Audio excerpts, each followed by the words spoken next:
ওর bag ধর, না না আমার কথা শোনেন।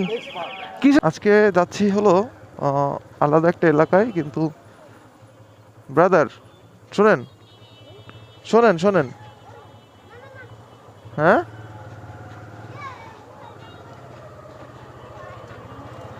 যাই হোক, এরা কথা শুনবে না। আচ্ছা আমি একটু কথা শুনবেন না। আচ্ছা ওরা লজ্জা পাচ্ছে খুব সম্ভব। তো এটা হলো ডাচ বাংলা ব্যাংকের ব্যাংক বুথ। আসছিলাম করে টাকা উঠাইতে, কিন্তু যে অবস্থা দেখতেছি এতে তো টাকা আর উঠানো যাবে না, অবস্থা তো খুবই খারাপ। মানে শুক্রবার দিন আজকে যে পরিমাণে ভিড়, বাবা রে বাবা।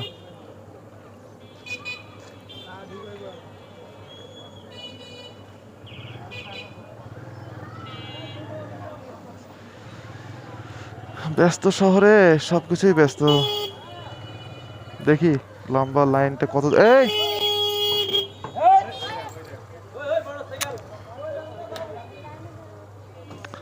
এই সামনে কি মানে পিছন দিকে খেয়াল করা যায় না? ঘুরতেছে ঘুরতেছে কি এটা কোনো সিগন্যাল? ঘুরতেছে এটা কোনো সিগন্যাল? পিছনে গাড়ি এসে দেখবা না তুমি?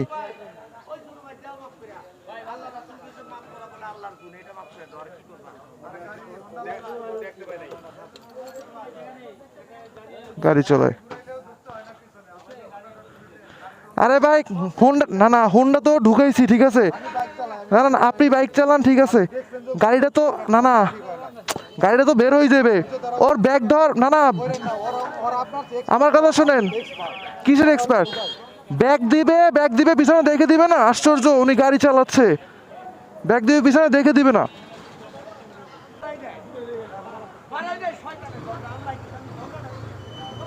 পিছনে পিছনে একটা গাড়ি যাচ্ছে কিনা ওটা দেখে ব্যাগ দিবি না?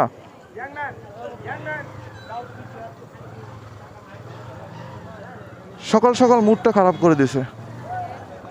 এই অটো রিক্সাওয়ালাদের জন্য আসলে মূলত রাস্তায় বের হওয়াটা আসলে আমাদের জন্য আসলে মূলত মানে ভুল মনে হয়, যে এরা এদের মতনই গাড়ি চালাবে, গাড়ির কোনো মানে গাড়ি চালানোর কোনো নিয়ম শৃঙ্খলা মানবে না, কোনো বালাই নেই এগুলোর, কিন্তু এরা গাড়ি চালাবে রাস্তায়।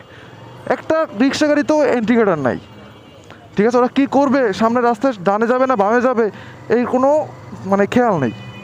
আর আরেকজন আসছে যে উনিও বাইক চালায়, উনি আমার মানে কি বলবো, কিছু একটা বলতে মন চাইছে বাট বললাম না।